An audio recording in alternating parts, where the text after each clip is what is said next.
Welcome back, ladies and gentlemen, to the PPL. Here we are ready for game number 2, or set number 2 here in our lovely first day of Europe, kicking off the last week of the PPL before teams take a break, and then they go to LAN in July. I'm joined with Pretty Hair, of course, here on the desk, and we just got finished casting the Na'Vi versus NIP set. Didn't go the way I think NIP fans were hoping, but Na'Vi certainly assuming that they are still a team, or the team, to be messed with at LAN. Yep, they're going to be coming back here, and that kind of puts a rest on a lot of the excitement, unfortunately, for Thursday's games in Europe, where that would have come down to how well does NIP do against Fnatic. Now with Fnatic having literally no pressure on them at all this week, we're going to see either a really scary Fnatic or just completely meme-worthy, where they're not pulling out any new strategies whatsoever. I think we're going to see a lot of Realm Royale streams. I don't know about you. Yeah. It feels like the guys are going to be like, we can take it easy on scrims this week. Done and dusted. And then we got a break. But, again, for a team that's been grinding and grinding, this is almost deja vu, because Fnatic have lost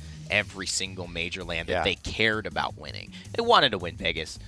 They were okay with that. They wanted to win the spring finals. They won. They felt, to win the Masters finals, but they lost that. So combine that with losing Worlds, I feel like Fnatic are what do you think their mindset is? Because they know that they've done this 3 times in a row. They just have not been able to get the final ticket.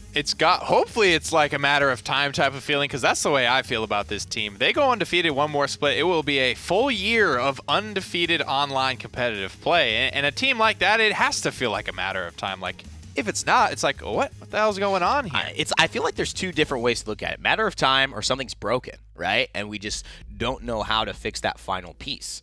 And you look at Fasheko, and he's a guy that gets a lot of eyes on him around Fnatic in positive ways most of the time. But in other times, you hear Jera and guys say that we need our young guys to step up. We need Fasheko to play this way like he does online, with the confidence that he has every single time he gets to LAN. So these guys got added, Fishy and Tenor, to basically at the start of the PPL. That was their first time after Valencia. So they've been at this level for almost a year, we'll say. And then at what point do you say, are they no longer the rookies? Are they no longer the young guys? Because, despite their age, they're more seasoned than I think a lot of these other teams when it comes to LAN. Definitely true. And so they're coming up on 3, 4, 5 LANs now that they haven't been able to take a piece of hardware home with them. So it's coming down to choking rather than inexperience at this point for them. So this is a big tournament coming up. You hate to see it too, because you have to look at there's this inconsistency in performance overall online and LAN. And now when you look at Virtus.Pro, I feel like there's no pressure on them as well. They've got their teams. They've made their adjustments throughout the year. Mary Jane been added to this roster and has been, cited as one of the best flex damage champions or carries in all of CIS, the Commonwealth Independent States. But the problem is, he's not often playing these roles. We expected him to be on a Kinessa or a Sniper. These are highlights from him when he did, and he had great moments. That unkillable game against Na'Vi when he was like 20-0 on Serpent Beach. And then we often sometimes see him on Fernando and Barrack, and people say why. Right. And those are arguably Virtus.Pro's worst games as well. Yeah, that's the question still for Virtus.Pro. They have that identity crisis that they've had for 2 splits now, but they've had largely the same roster for this whole split. So they need to settle. I think they need to settle and specialize here. If it has to start like SK, they've got 2 or 3 characters that each of them play. If it has to start there, it has to start there. You don't just get to playing the whole cast like Fnatic and Na'Vi are looking to do overnight, right? You got to start somewhere with that. And I feel like locking in roles and what every character and what every player wants to be doing is the first step for VP. Well, let's see if they can take a second step here and maybe get some games off of Fnatic. They took a game off of Na'Vi. Can they do one here against the top unquestionable team in Europe, at least in online play over the last year? Frog Isle will be map number 1. Virtus.Pro banning out Ascension Peak, and then a Timber Mill ban. Oh, man, was the last time we saw Timber Mill? I think it's just Fnatic smelling something coming a mile away, and no funny business today for VP. And I have to imagine that I'd love to get confirmation on whose map pick this is, actually, because I think VP have done fairly well here because they can lean on Mary Jane and this sniper play.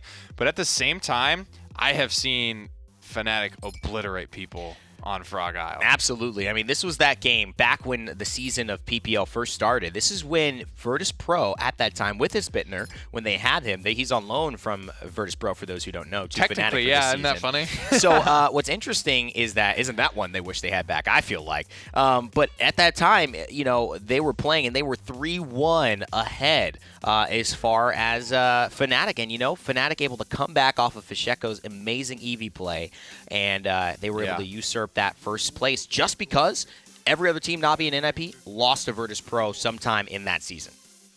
So the Buck Genos will come through. That's been a very popular combination. And another thing is, like, Buck goes 9th in that last game on Ice Mines for Navi, and it's like, man, I don't know how you let that one get through to take your Talus. I know. I hear that as well. Buck Genos has definitely usurped Xin Genos for me. That was really the dominant thing at the start, and really by no change, really. That's what's cool about the slow. It's a delicate balance because you don't want it to get stale, but at the same time, you like to watch it develop, like, just through the players, right? Because nothing has happened to Xin or Genos that should make that combination fall off as hard as it did, but here we are now. I feel like it's like that thing. You see it in a Twitch clip, or you see it in a clip somewhere in your life, and you say, "Whoa, what that dude just did? Perfect, right? That was insane. How we outplayed that." But then you know what it is. It's not a random moment again. And I think with Buck, people started to see just with Mutu and creatives and the adoption so much with this reconstruction and all these cards. This is how you do it. I've seen them do it. They were amazing then, but now it's become standard knowledge across the European scene, I think. The Talus will come through once more. We know Elven Path loves this pick, and I don't. Personally, I haven't seen the pick succeed in a long, long time. I don't think it's positioned to succeed. I wonder if it's just to try and box out with the Buck, but it's like lining that up is not easy to do if you're Talus, because if you're Buck, you just jump to a different spot on the map, I feel like, and still do your thing. Yeah. And because this then takes Elven Path likely, because no one else has played it besides Elven Path on VP, takes him off the front line, which then puts Mary Jane maybe on the front line. It's putting someone on the front line that isn't traditionally there. And again, that's something I don't feel great about for VP. Well, let's see what happens. Game 1 underway here. Virtus.Pro versus Fnatic. Who will come out on top? Let's send it to our casters to find out. It is interesting, the fact that we've seen this Talus come out a few times from VP, Elven Path throwing himself onto it, but haven't seen it click in the way that seems to justify the manner in which it comes out. Well, it's one of those things, and I think this is going to be comparable to, like, on console, we always see, like, Grok get pulled back out, and it's just, like, one of those things, like, I understand there was a time that he was great. Maybe just put it on the back burner for a little while until it comes back around or until something gets improved. Although I do like I think the feel of Talus way more than I like the feel of Grok. But it's just certain moments and certain compositions is what he works with, and there are certain things he just doesn't work well against. But Fnatic, they're looking to continue their undefeated season within the regular portion of the split, as they've done time and time again. Also, last time we saw Ashe on Frog Isle, it was pretty nifty. I would say. Accomplished a little bit, you know. No, I would say Ruby did all right. What are the odds that Fnatic actually watched that set and thought, wait a minute. We can't let NA have that. Feels we got to come back. Feels like I got to get a hexa-kill now, all right? I got to kill 6 of them by myself. Everyone just leave me alone. I need there to be a Terminus on the other side so I can make this happen. But unfortunately for him, it's the Rock Lady and not the Rock Man. Still, I think it's going to be worthwhile. I'm interested to see how Fnatic's going to play this. And this is one of those matchups that, again, if you're looking to pull out an Ashe that hasn't been working quite as well for some of these teams, this is probably the moment to be able to do it. You see Envy make it look successful, and I feel like Thiel is going to be the next one to be able to just add that onto his list. Lots of Haven early on, too, just in preparation of the Sniper and the Cassie, and here's First Blood going over to Fisheko. Thiel already getting aggressive. This is what you want to see from Ashe, right? She has the mobility to get to the back line. And while her damage and everything is different than it used to be, so she needs to be accompanied to a certain degree, right there, that's exactly what Fnatic did. He might not have gotten all of those kills, but I'm going to go ahead and give him credit for pretty much having a role in making sure every single one of those happens. I mean, that starts out immediately as this zone. Virtus.Pro don't know what to do. They don't know how to handle the fact that Ashe is in their face. They don't really have a composition to handle the fact that an Ashe is in their face. And that just creates room for Drogos, Leon, and Buck to jump forward and then use that space that's been created for them. No hesitation. They knew they wanted to go as far as they did. And now a bit of a rotation back to the point. 99% for Fnatic. And oh man, Unlimited Power is trying just to get his foot on the point. and wasn't able to do so. Bugsy with a triple kill on this Leon right now. And that's a pretty fashionable way to end your first capture. You know, I feel like there was a discussion at one point that was maybe Fnatic. They just slowed down for the last week where they're just like, you know, we've already qualified for LAN. We don't have to try too hard. We don't have to go out there. And then there's also the conversation of Fnatic going, well, we can also go undefeated again, so might as well just make sure that happens. And as of right now, that was a very dominating way to start a set. And I expect it's probably going to feel a lot like that throughout the rest of the games. I would imagine as a player on Fnatic, it's somewhat important to you to keep up that undefeated streak, right? Especially because you've been struggling on the LANs, that's what you have for you right now is, but in the online play, in the regular season, we are undefeated. And it's almost easier maybe to pursue mentally in the sense that you do have the safety that if you don't, you can still attend the LAN. But I think that when you're working towards that, and you know that there's been a struggle in those situations, at least keep this for you. And overall, I think, were most interested in, especially after being able to kind of talk to a couple of them, they were more interested in what was going to happen with Na'Vi and NIP more than anything that was going to happen with them this week. They were like, we're already going to LAN. If we somehow lose both of our sets, then that's kind of crazy, considering the way that they've been able to play and the way that they are playing. But they were more interested in seeing who's going to be that person that's coming with us, who's going to be tagging along into that area, and being able to watch those two go up against it. You could hear, I want to say, a little bit of respect for NIP, but honestly, Na'Vi, I think, has always been Fnatic's eyes number 2. The sooner that you know your opponents, the sooner you can prepare. There's a Dragon Punch to take down Inara. Bittner with the double kill, looking for another. As right now, Virtus.Pro, they're missing 3 of their players. 35 seconds to go on this push potential with the ultimates up and ready, but you don't need them when everyone's just forced back like that. That's unfortunate. That was one of those moments, Elvenpath, by just, I want to say, some good luck, really, right there. A nice time dash, and maybe just a little bit of flicking around overall from Bittner, just moving his mouse a little bit too much. I thought you said something else. You thought I said something else. No, flicking was what I said. Like, God. I am very, very confident in the fact that I did not curse that time around. But it's just one of those things. Bittner was in that moment where it was like almost close enough to get it, not able to pull like his inner Mutu out and hit one of those shots as Elvenpath dashed in. And then he poked his head back out and got 2-shot anyway. Yeah. It's like, man, I just can't catch a break. Jeez. But right now, it's 2 in the favor of Fnatic, and they can just go to try and probably repeat the same thing that they just did at the beginning of last round. Granted, it's a bit farther, so they're going to be a bit more cautious before they just run their troops right into the back line. But you know that you have Ashe with assert dominance, and if you can get an opening to center with the rest of the team to apply the pressure, then you're good. And here, she's already making her rotation. You don't even need the opening. Right now, Feels making the opening. It's just one of those moments, and again, the aggression that's coming down. Virtus.Pro, they have Talus that can really handle that. That's the only person who I think can actually box back against that. And you have Buck, Ashe, you have Drogos, Leon, all of them are pushing forward. You have one champion to try and deal with all 4, and it's just not working out that well. Otherwise, you have to give up that space. Cassie and Strix have to sit too far back. Demonstrating a bit of patience in the beginning, though, which is why Virtus.Pro was able to get that 46%. But that was very much in thanks to comeback mechanic as well. And now that Fnatic made the decision to go forward in such a fashion, they haven't let up the gas on this capture, 99%. And this is going to be overtime right now, but I don't see them letting it go. Just set up exactly what you want. Unlimited power this time around. Still not going to be able to touch down. There was no Void Grip that time, but it was just a little bit too slow overall. Bugsy going to get pushed back. I think most of Fnatic going to fall back here and heal up a little bit. But, I mean, everything still rolling pretty much the way they want it to. Inara doesn't move very well. If you're just looking for the beeline to not it, there's who you 3 want players. As like a partner in a foot race. Nope. Imagine that can be very clunky. No. Because are you talking about like the tie thingy?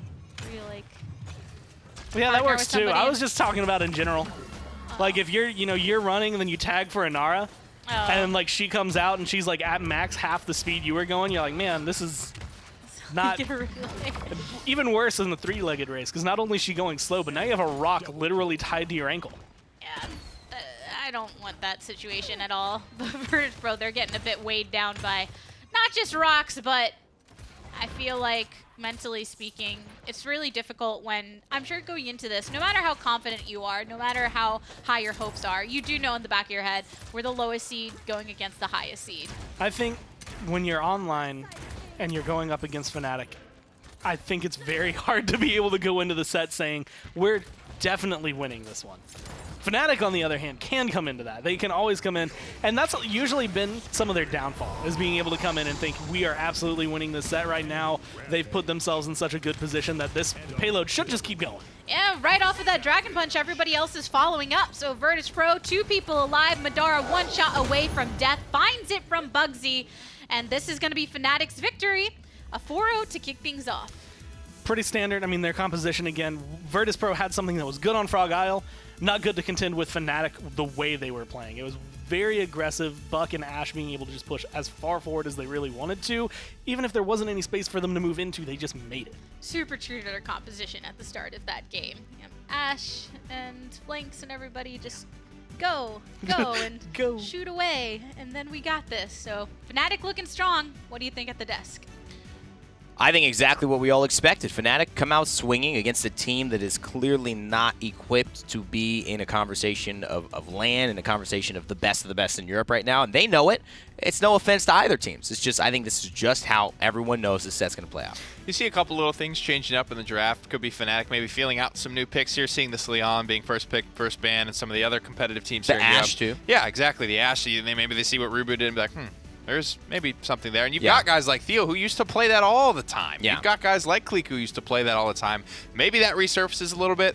You know, the way I'm talking about Barrack and 3 DPS comps, I could see Ashe working, and that just maybe taking a more aggressive stance on it all, doing a little bit less damage for it, but there's definitely some space for her. No doubt about it. And I think Ashe is just one of those that, you know, we may see her rise up the way we've seen Buck slowly rise or Zen slowly rise out of nowhere when you see them paired with certain things. I really think that Ashe has this potential. That ult so much more lethal in finishing off kills. That 600 damage means a lot versus the 400, because that is, you know, now you're looking at 25% of a character's health, that damage flank roll. So you have to always be aware. It's another thing. It's like, I'm not worried about a front line bursting me down like that from that ult.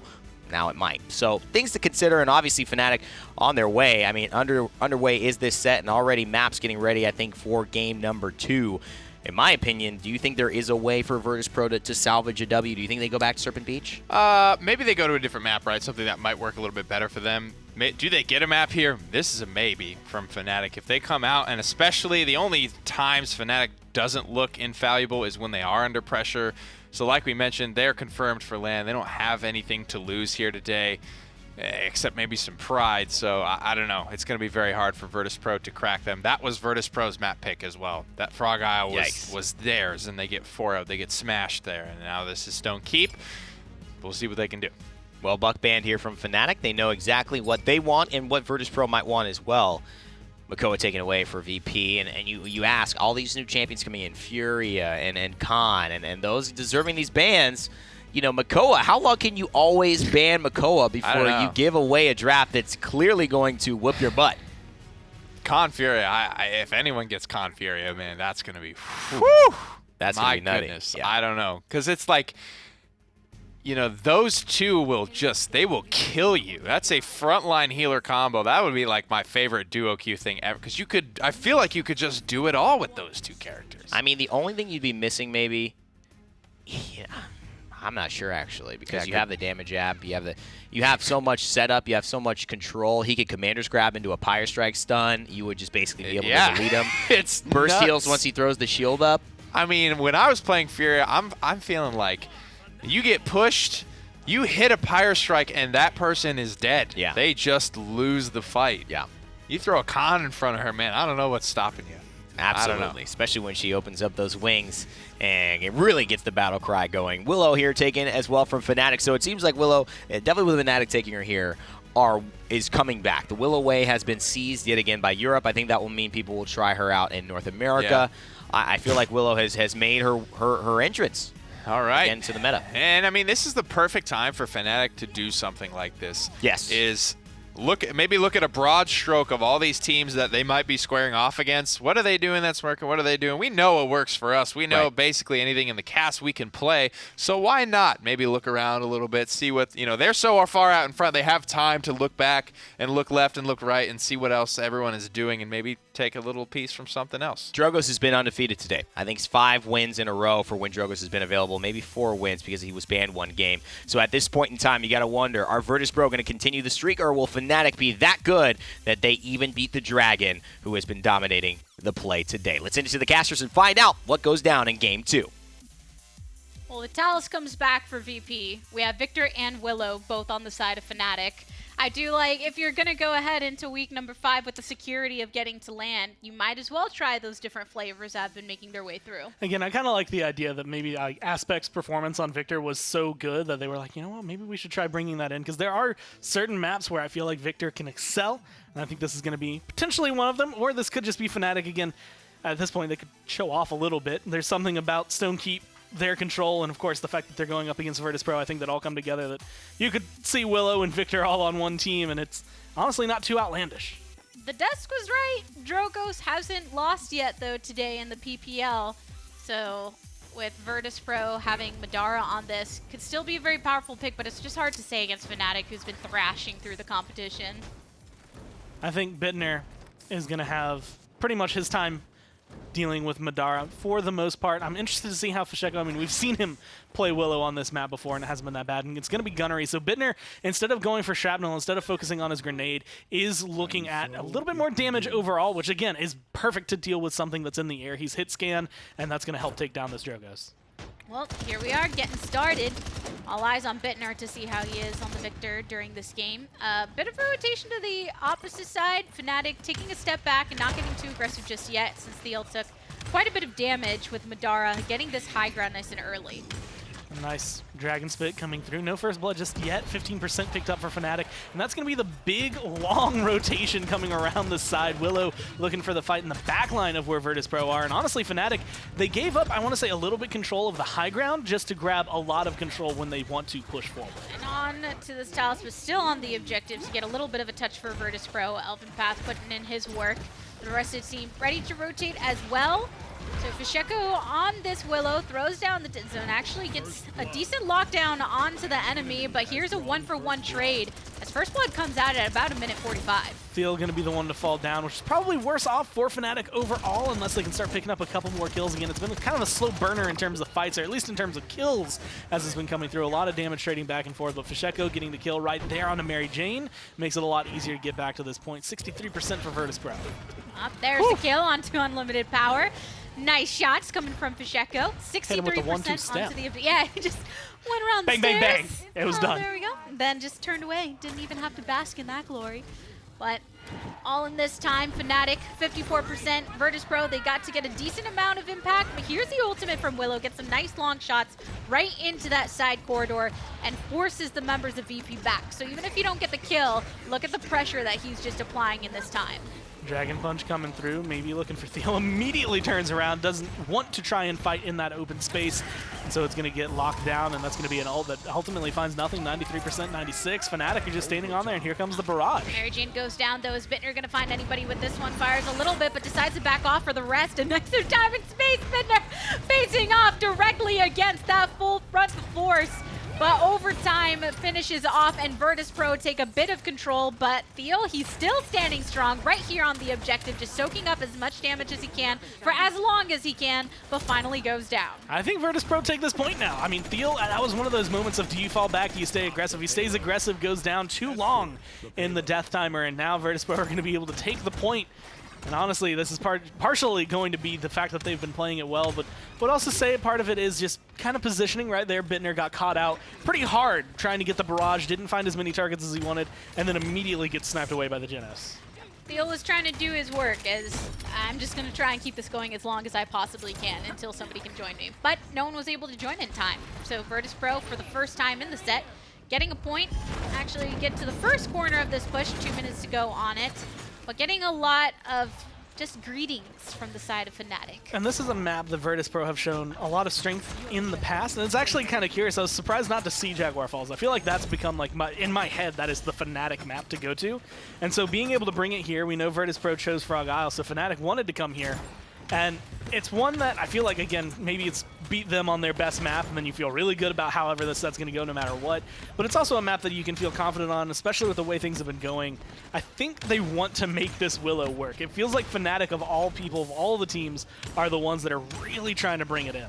And I think when you get the good angles that Fnatic's able to find, you have those moments where even just going to the sky is enough pressure to kind of disperse the rest of the enemy team, where they don't really have any option but to retreat. But you are vulnerable in those moments as well. Field gets the double kill, not looking very vulnerable as he puts in his work, but still, you have to have a certain level of caution when approaching. I'm not going to forget the moment from last week where Fnatic, it genuinely looked like he was just dropping bombs on a mini-map more than actually playing Paladins. It was just like, I can see his weapon, I can see that he has abilities, I know that this is still Paladins, but the angle he was at, because he was so far up in the air on this Willow, it looked as though he was just choosing a spot in the middle of an RTS and being like, this is where my next barrage of bombs is going to go. It worked out well for him then. So far it's been, I want to say, back and forth, some good kills overall and some things that I want to say haven't quite gone his way. So I'm kind of curious again if that's more him or more Willow. Yeah, and maybe not expecting to be on the defensive fashion that they had to be as well here. Bender, he's grabbing control of just this side entryway on the high ground that Virtus.Pro has some access to. Some shots coming from land from afar. Nice headshot from Victor. But we're in the final seconds, and Virtus.Pro, they're actually piled right outside of this archway. You can see all of them there. But Fnatic are, on the other hand, spreading themselves to the sides. Fnatic going to be able to get rid of Mary Jane, going to be able to get rid of Elven Path, and that honestly is going to be enough usually to stop that overfront time from doing too much. And everyone else is just going to lock them down. That's going to be a third kill. Bugsy finds a fourth. So they get pretty much what they need throughout all of them. That was a great follow-up onto that ultimate. So... Oh, you're looking... Yeah, that just... Mad Mac throws it out and gets the kill, but a lot of that was also Bittner. He just jumped back into it and was... Oh. This is happening exactly here. Whoops. I'm actually happy to be able to look through this. So we've noticed a lot of Grenadier kind of loadouts, pretty much everything focused on your grenade. Right now, Bittner, he's gone for Scramble, 25% damage reduction while using Hustle, so when he's running around, taking a little bit less damage, reduces your recoil. He's gone a lot more long range, kind of focusing again on that gunnery talent that he's been able to pick for this. And it's a lot more, again, pick Drogos out of the air than it is pick up a lot of kills with splash damage from your grenade. And one thing so far going into this, where you're talking about the specifics that come out with Victor, right? And everyone's been studying intricately the way Drogos works into these matches, and he didn't get blasted as bad right there, but right in the beginning, not as impactful as you want to be seeing the Drogos compared to other times. Here's a long hold on the ult. Nope. Honestly, if there's anything that Ulda's been doing, whether or not he's able to get some damage, sometimes he gets one shot off. He retains a lot of that, already at 50%. But not only that, Virtus.Pro have to hide from him, and they can't get on the point. It's wide open. He guaranteed damage if they do come out. And so it just buys his team time. But here's 84%. Dragon Punch wound on up, looking for a target. That and through time and space, both focused into the side. Doesn't hit with the Dragon Punch. Ends up getting taken down by Fnatic. The ultimate used by Unlimited Power to get the kill onto Bittner. But it's Fnatic that is fighting back. Virtus.Pro make their way towards the objective, but they have to be careful because they might not be there for long. The Dome Shield is one way to delay. Last week, Fnatic's Willow looked on spot. This week, it seems as though he knows exactly how to throw these seedlings to get him to bounce where he wants, to get him to land where he wants. And there's still an element of kind of randomness as to where it's going to blow up and spread those seeds, but being able to cover that point cause a lot of distress to any front line. It's been perfect from them so far. Fishy picking up another one, 99 to 93. Virtus.Pro actually really doing a good job of keeping themselves into this objective fight. You look at Mary Jane on this front line. Unfortunately, there's Bittner just down his barrel looking directly at him, so Fnatic are able to get this. Gonna hit him with the emote and the spray just to make sure he puts a little bit more on that. Elven Path running to the wrong base right now, buddy, and I'm so glad we caught that on camera. I think Fnatic, oh my gosh. Fnatic read that fight ending a little bit faster than it actually did. Well, Fnatic, please. They're just like all about the emote and stuff right now. They're having fun. I mean, this is, I guess, the way I would expect anyone to act, honestly, when you're being able to come out. You pull out Willow, Victor. You're playing on a map that has been good for the other team. You, right now, are looking at potentially ending that Drogo's win streak that has been going on. And you are performing top-notch. And this is something, again, not many teams, I think, could pull off. Maybe G2 in North America if they're in a matchup against SK, which I actually think happens later this week as well. So you might get to see some shenanigans from them. But even right now, it's weird because it's not too shenanigan. Like we've seen the Willow and we've seen I don't both know. the I Victor just brought saw out, Fish Echo taunt into his own death. Yeah. Well, this is, I'm saying like from the draft, you could like argue they're like playing around in the sense of trying to see other I actually comps, agree with the draft. but definitely having a lot of fun. And right now, when you get the team wipe up 3-1, didn't have many issues there on the push. It's mostly the capture that they're struggling Now, with. I want to see, did he... He didn't... Okay, so I'm Yeah, going to he just- assume he meant to throw out a shot, and it just didn't... Either it didn't register fast enough or the emote came out a little bit too quick. One of the two things happened, because I think that was a guaranteed kill at that point. But it still fell away, and they're actually running a slightly different loadout than what we've seen before. I think we've seen like Just Believe and Twilight more at level 5, bringing those both down 1 point to kind of put some points into Sprightly, 20% damage reduction after Flutter, so you can just stay alive a little bit longer. A couple, 100 health, honestly, only not too much on the top, but just enough to make it a little bit more comfortable when you do get shot. 13-1-7 is what Fishy's at right now on the Willow. I'd say he's good at blasters. His one death is when he was emoting. The what? What the heck? That's such a troll thing. Anyway, Fnatic 33% on to the point right now. But she's still keeping the streak going strong since that unfortunate circumstance. There's Dragon Punch, goes right over the wall, circles around to at the very tail end of find Theo in those final moments. But another Enlightenment gets another kill. Unfortunately, he gets killed too. I don't know if there's a spot Virtus.Pro can stand where there's not going to be some sort of explosion. There's a grenade, a barrage, a seedling, or just Fish Echo's in-hand shots coming out somewhere, no matter what they're taking splash damage. Well, he's spreading so much Oh, where he's putting out all those shots. Right? He's dead zone over here, the little seed babies over there, now taken to the sky directly over the objective, 81%. So it's really difficult for Virtus.Pro to find a place to hide, especially then you have Bittner. He's been keeping a good distance in where he rains his shots from. Now this is going to be probably an important moment for Virtus.Pro. If they can control this with the comeback mechanic, they might be able to do what they did in round 1 and take the point. There's a couple of kills here or there, honestly making the big difference, and this could be one of them right there, that trade. 46 health, but Fish Echo lives. It's a nice way to stem all of the potential healing, land your shots, and you're good to go. 3 down for Virtus.Pro, overtime dwindling on down, and Fnatic look like they're ready to take the second game. Mary Jane with that last-ditch effort. Here's a Dragon Punch, but, oh man, gets a kill onto Thiel, but Bittner throws it back, and Fnatic take game number 2. Looking pretty good. I think is pretty much how it goes down. Fish Echo's good at blasters, who knew? And you can still continue channeling Willow, and this map so far has been pretty good for her. So who won the emote game? Was it Fish Echo or was it Bittner?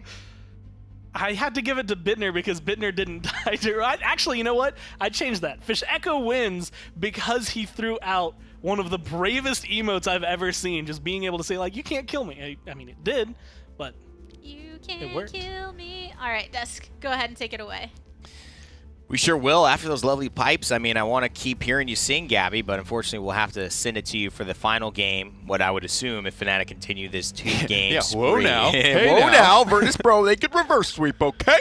And they might, but I don't know if you're giving them that credit. I could. I mean, it's they get Con, they get a power pick, but the draft isn't necessarily better than what Virtus.Pro have brought to the table, right? You have like that one power pick to lean on, and I'm watching this game, and I'm like, what is it? Do they hit more shots? Is it just the way they position? Is it the confidence? Is it the respect being given? I'm like, what allows Fnatic to just thrash a team with Victor and Willow?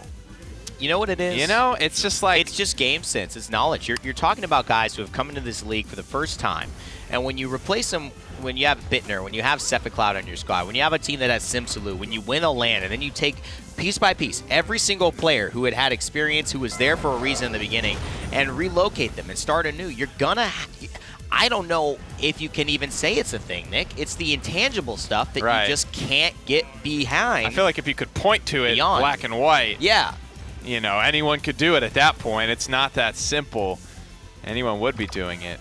Wow. Maybe he didn't account for the overdrive being up and available, but he meant to do that one way or another. Whether he planned on coming out on the other side. We'll have to get a tweet from him and figure it out. But and you have to know it may also just be like Bittner is now a Fnatic guy. I don't care what you say. You know, the fact that you loaned him to Fnatic means that you're willing to give him up. If you don't want to lose him, you don't lose him. So you're fine giving him up. And the thing is, I think in that position, Fnatic are now surrounding Bittner like he's our boy. Like we got something to prove. Yes, we don't have anything to win here, but we want to prove that you made the wrong choice, that we're happy with Bittner, that we want him on our team, that we're a championship caliber team.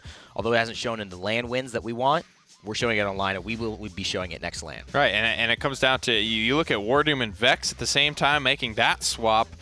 Even though G2, you know, arguably stirred up their roster more than it did for SK, G2 have looked better than ever. Oh, yeah. So it's like, what is it? What's that intangible secret sauce that Fnatic and G2 have brewing? Well, I love a sip. I don't know if they're ready to serve.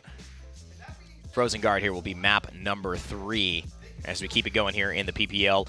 The last game of the day, potentially, for those who've been watching closely and assume that Fnatic will 3-0 sweep their counterparts here, as I do personally believe right now as we get into the picks and bans, though I am not sure in Virtus.Pro, and I think NIP, and I think SK, and you look at all these guys, and you look at these teams, you're saying everyone is waiting to be proven wrong, waiting to see something different, and waiting to see that coming out party for their team at a high level.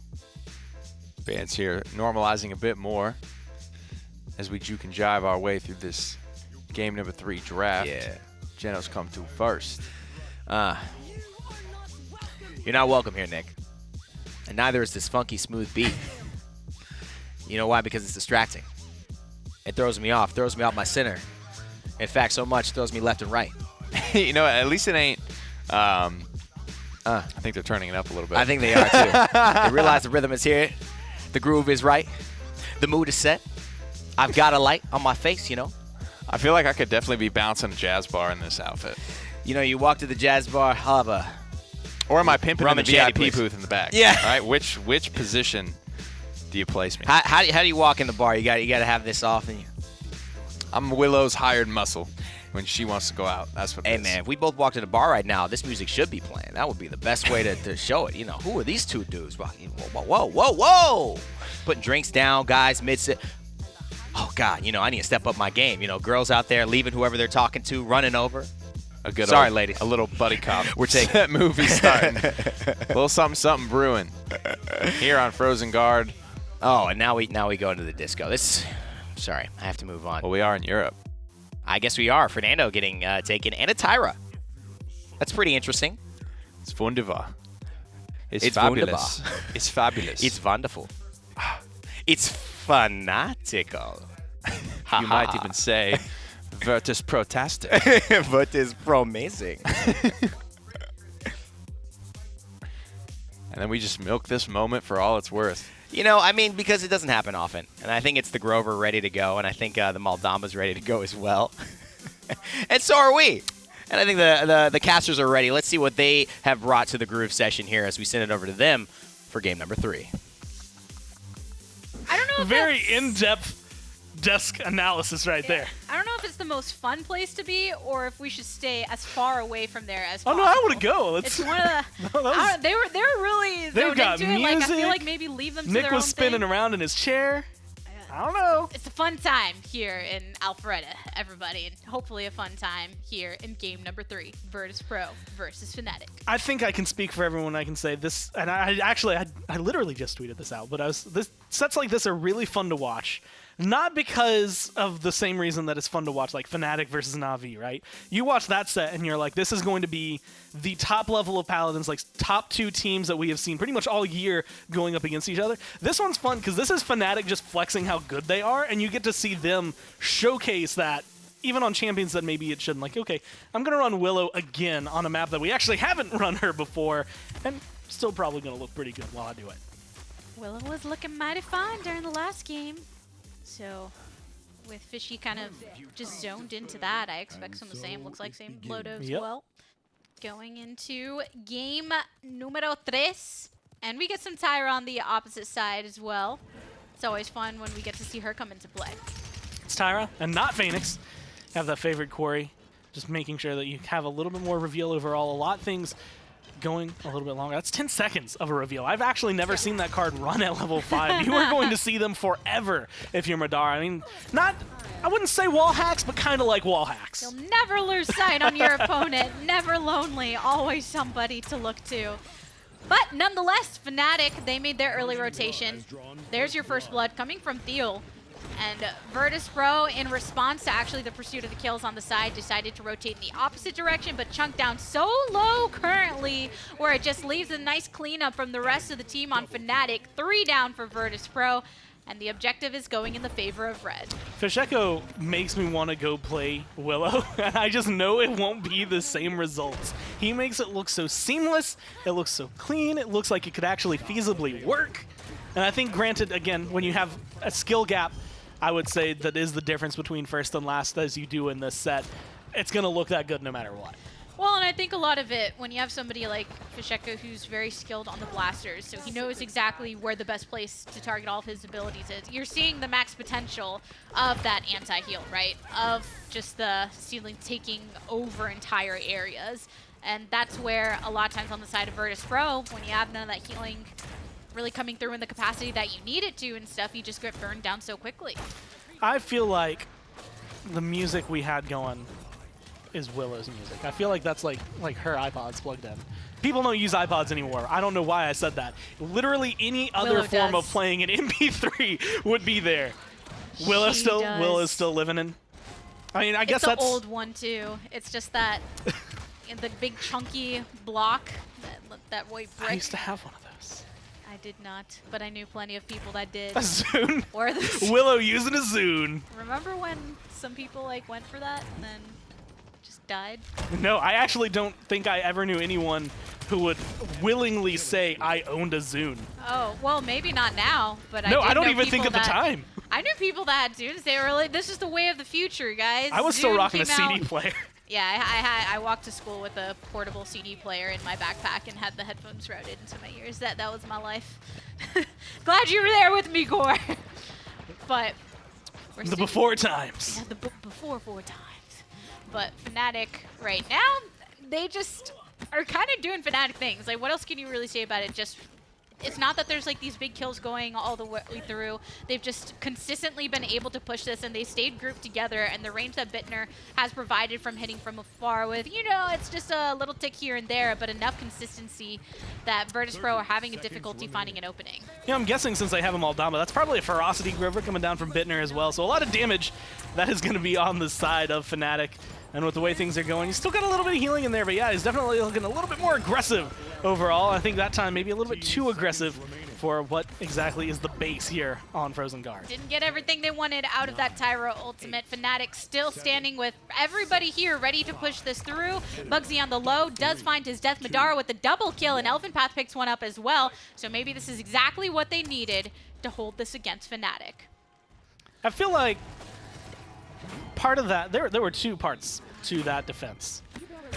Part of it was the map and the defense being a little bit easier to grab, I want to say, on this map, and Virtus.Pro playing to that strength.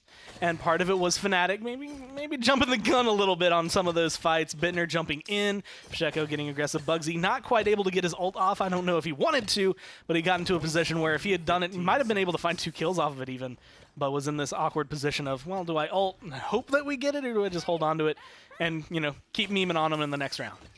Well, Theo's got that Rejuvenate 3 going on. When you have Grover and Maldamba, then that's one way to approach this, to just keep yourself consistently within this fight. He got first blood. He's been taking the targets very effectively. Virtus.Pro, a couple of them on streaks because of that last fight that went in their favor, but still waiting for a big game changer. And Mad Mac getting that onto Jera, maybe that's one way to kick it off. Definitely a good way to start it up, and you get rid of Bittner, so the healing's going to be gone. There goes Bugsy, and I mean, if you had comeback mechanic, this would be perfect for you. You don't, so I feel like we're still going to see Fnatic come back. Theo's going to hold on to this as best he can, but he's still going to go down, almost able to trade out a kill. That was 51% for Fnatic. It's going to be coming up to potentially match from VP. At least when you have that 51%, and even though Virtus.Pro was able to get a few kills, it still took them a while to actually get it going on the point because Theo lasted. And even though he didn't last that long, it was enough. We're now 60% going. He's unlimited power, chunked down a bit low. Dread Serpent thrown right behind his back, which does eventually lead to his downfall at the hand of Fnatic, who's looking for another one. Double kill from the Fae Flight, rotates around back to the ground, and Thiel is putting in work, 81% on the side of Virtus.Pro, but that's going to get passed immediately now. That dead zone just barely clipped that wall. It might not change too much, I want to say, overall, because just the way the map is kind of designed right around here. It's good for escaping, good for getting away. Blasters might have a little bit more of an advantage of killing you off. It's Fnatic pretty much wipe out everyone on VP or push them back. Either way, they get the point. Yeah, I mean, that was just a very clean after in the end where you recognize, yeah, they had some good leeway at moments, but it's easy enough for a story to run after. The use of those ultimates actually worked very well in their favor. They weren't whipped. They were very well executed. So now we're at 50%. 2 minutes to go on this push. Couple ultimates still available for Fnatic. And Virtus.Pro, I think their best bet is trying to copy what they did during the last defense, right? In those last moments, potentially. But there's still so much time on the clock. There's a lot you have to do. And some of it, I would say, is actually out of your control as Virtus.Pro to recreate that defense the way it happened. Some of it is going to be, are we going to see Fnatic push maybe a little bit harder than they should? Are they going to push just the right amount? Thiel, 1.5 minutes, and the payload's under that last arch. Still moving forward, but this is where it got held last time. Minute 26 on the clock right now. Mary Jane onto the high ground, trying to use the protection of this frontliner before him. But this payload has already started to creep from under this bridgeway, and Fnatic still everybody around. 3 ultimates available. Shouldn't be long before the other ones are there too, but all the while Virtus.Pro, they have to focus on this payload so it doesn't just accidentally creep by them. That's going to be 1 kill for Bugsy, a beautiful seismic crash for Thiel. And honestly, even if you don't get the kills, you still get the point push. That's all he needed. The kill's the icing. Yeah. Everybody was grouped there, so all he had to do is stun him for long enough because that payload was inching little by little by little. And then there you have it. Now it's 1-3 in favor of Fnatic. Me and Nick should wear pink, a lot of pink more often. So you can see more Willow? So you can see more Willow. I'm enjoying it. I'm enjoying watching the Willow way. Yeah, I like it. It's been working out well for Fishy. It's looking clean. It's looking fun as well. Virtus.Pro, again, there's certain moments that I think you have that moment in a set where you're like, man, how do we fight back against this? And I think that was the last round. You are in control. You can zone them out. You can stop it. And Fnatic still come back with the composition they have. And they not only push you out, they take the point away, and then they convert it on top of that. And that is one of those moments where you finally have to just sit back, yeah, no matter what happened in the other games, and go, how do we actually beat them? Oh, here's a wind up. That's on the side of Virtus. Maybe they can follow up onto these kills. Elfin Path, Unlimited Power, both getting a few to their name. Mary Jane as well. And with comeback mechanics, sometimes that's all you need. They cleared out everybody except for one. If you are a Virtus.Pro fan, right now is when you have to believe. Give them your energy. 50%, they do, again, like you said, have comeback mechanic, which could make the big difference. But there's just a tail time. Bugsy going down there, that might be what they need. But there goes Bittner flying across the map. Even using the whirlwind just so he can make it through to touch. And that 97%, it's going to get to 99, but over time, because of that gap closing ability from Bittner. Here's the wall from Thiel, finally made the rotation, but they're still losing players. And it's 3 for the 1 trade right now, which just isn't enough.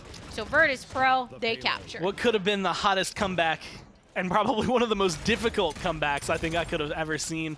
Comeback mechanic, 99%, and you are standing under this arch that you can kind of see to the right of Bugsy. Not normally something you come back from, and that was 100% Bittner flying forward. If you could look at his loadout, I know we looked at it earlier, but it's something that you don't see as often. It's just that Vine Grasp. It's something that I think you can run. It's kind of like a flavor card for a lot of people when you're going healing, but that's 30% increase on the range. He can fling himself incredibly far with that. He just went fling, whirlwind, touch, okay. And it did get a delay. But in the end, Virtus.Pro with that minor victory. And they made it to 50% on this push right now. Thiel with the double kill. A little bit of juking it out here on the side. Bye-bye, Mary Jane. See you later.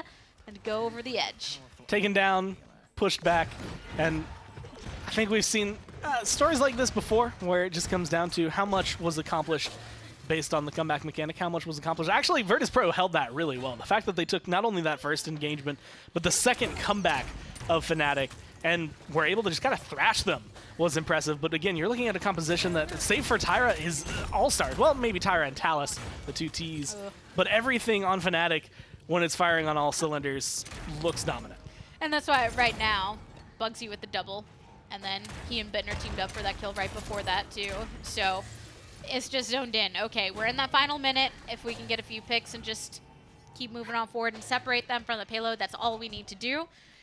And that's why, yeah, there's 45 seconds to go, but look at all the distance between the payload and Virtus.Pro. And now it's on the regression because nobody's actually standing on top of it. 25 seconds of that is going to be spent trying to get back to the payload at minimum, and that's assuming that you don't get held back right now. This could actually be a big kill if you can get rid of Theo. Elvenpath has a lot of work that he has to do, not only to eat through him, but take all the damage from Willow.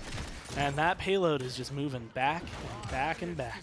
Little by little by little, and Virtus.Pro finally starting to make their rotation. You can see one individual go directly onto the payload while the rest try to fight off against Fnatic, who are all grouped together. But it's very difficult to just cover so much in a short amount of time against a team like Fnatic when they have all ultimates available. Good shot right there. Mary Jane maybe going to be able to open the door. Theo looking to try and contest.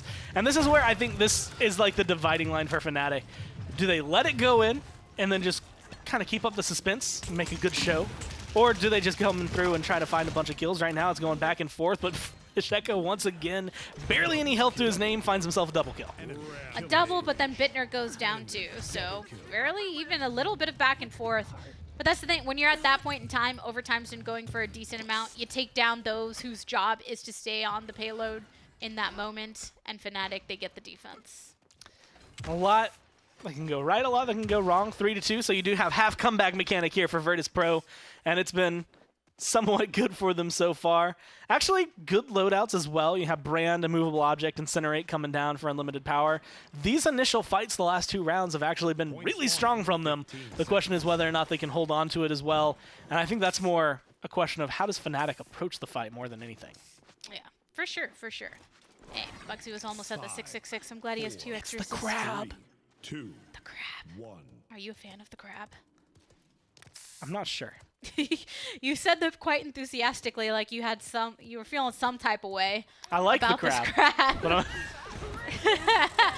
Here's the Faith line on I don't the know side if I to find feel about this Madara. crab either way. Yeah, I don't know, man. But I'm liking these ults coming out right now. Dread Serpent right into the center of the enemy team, and then the Faith Valley to continue getting that damage. As it's 30% for Fnatic right now. They're 1 point away from taking away the set, but Virtus.Pro decide to take down Bittner. A couple of good shots is all it will take. Theo's getting poked out, not necessarily taken down, though. That wall is pretty much perfectly placed that no one on Virtus.Pro could get a couple of damage on him. Fasheko, though, going to be standing on the side. He's been doing a ton throughout all of this. Elvenpath going to get aggressive, but I don't know if it's going to be enough. That's 93% for Fnatic. I'm going to stop right there for the time being, though, because Virtus.Pro have gained a little bit of control. They'll directly into the center of them. How is he not dead? Yeah, I was looking at that HP bar. He's still around, though. There's some anti-heal onto Mary Jane. Yep, back to full. 96%, 99. There's a nice shot right onto the enemy as Bugsy gets the double kill. Virtus.Pro, there's only a Tyra, and she is down to 30 HP. Eliminated, and Fnatic should be able to take this home with ease. I think I can actually hear some of the laughing coming from Fnatic. I feel like they're pretty happy with how that turned out, given some of the circumstances that happened. But Virtus.Pro, I like their spirit whenever it's a tough match to go into. Yeah. And it's nothing against Virtus.Pro. It's Fnatic has just been so dominating within not just this split, but splits past. So hopefully we'll have to see how they evolve over time, both of these teams. But that's it for the caster booth. So let's send it back over to the desk to close out your day. Great job, guys. Thank you so much for sending it back to the desk here to close it out for the first day of the PPL this week. Fnatic take a 3-0 win over Virtus.Pro, as we most likely assumed here on the desk. And I don't expect them to slow down at all. This is like just the beginning of their ramp up for LAN. Yep, so they've got one more game left here in this season to remain undefeated through what we're talking about is the greater part of this actual competitive year. The core of this Fnatic roster has gone undefeated through online play. They're really incredible. They're starting to stretch things out a little bit, and that's fine if they, God forbid, take a loss at some point during this week.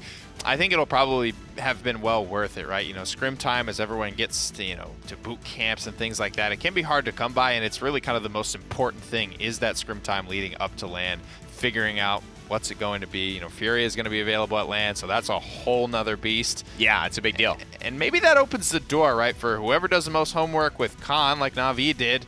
That gave them a leg up at Masters LAN, right? Whoever does the most work. Fnatic.com was bad. Right. Whoever does the most work with this Furia might have an opportunity. And granted, he did get buffed since then, but he was used unbuffed at that LAN successfully. And whoever gets that leg up with Furia. Now, it's interesting this time because everyone knows. Everyone knows she's going to be good. Is. Yeah.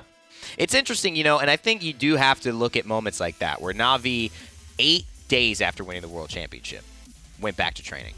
8 days. I mean, that's barely enough time to fly from Atlanta back and get settled. To Phoenix's village. To Phoenix's village, and then take the camel ride. No, I'm just kidding. Camel? What is that? No, that's Goat part ride. of it. Goat ride.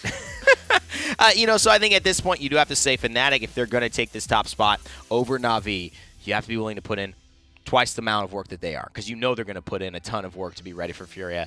And now, obviously, as we take a look towards the future of this week and the standings and the schedule of this, you know, we have to assume that nothing crazy is going to happen here in Europe, despite Fnatic Na'Vi moving through. North America tomorrow, though, we still have some questions potentially being answered with Renegades and Envy, at least in their matchup coming up. Right. They both have a couple of games left. Na'Vi have, Envy have a game that they need to win at this point against the Renegades later in the week, right? They have to keep everything, though, according to plan. They can't afford to lose games that they should be winning against Splice later on this week. And that's going to be a really interesting one, because then it will put a lot of pressure on the Splice to maybe see if they can get their second win. And it's a scarier team than Virtus.Pro, because Splice, I don't think they care whether Envy or Renegades go. I think they would be more excited to beat Envy because of the things that Envy have done, and also get their second win. Be a team that not only gets the first win for Splice, but the second win. I think Splice are going to have a lot to play for in that last round. So Envy cannot let their foot off the gas whatsoever. They have to treat it as if it is a LAN event, because it may decide their LAN if Renegades do get the win tomorrow. So that's something to stay tuned for, because we will be starting the PPL at 3 p.m. Eastern time tomorrow as you take a look at our schedule upcoming for this week. It will be SK Gaming versus Envy and G2 Esports versus Splice. So that Renegades game will take place a little bit later. Envy here having to face off against SK. I actually thought it was Splice, so we'll see if SK are able to do that. DreamHack, though, coming up here in November 16th through 18th. It's the biggest event of the year. HighResExpo.com is where you can get your tickets, see all the Paladins, Smite action, and probably some Realm Royale there as well. Stay tuned for all of the updates and information following on that, Nick. Day one of the PPL. General thoughts? Week number 5. I think it's a good one here. Like I said on Esports Weekly, we've got really good bookends for this week. So the stuff in the middle is important depending on how things are going to go later. At this point, Na'Vi, Fnatic secured for Europe, but we've still got a lot to settle in NA. Well, that means you shouldn't miss a thing. No PGS this week, but we will be here live 3 p.m. Eastern time tomorrow at the same location you're watching now. So make sure to tune in. As always, friends, I'm Rain Day. That's Pretty Hair, Gabby, and of course, Gormizer, all of production, our admins. Thank you for your support. And as always, never give up, never stop gaming. We'll see you all in the realm.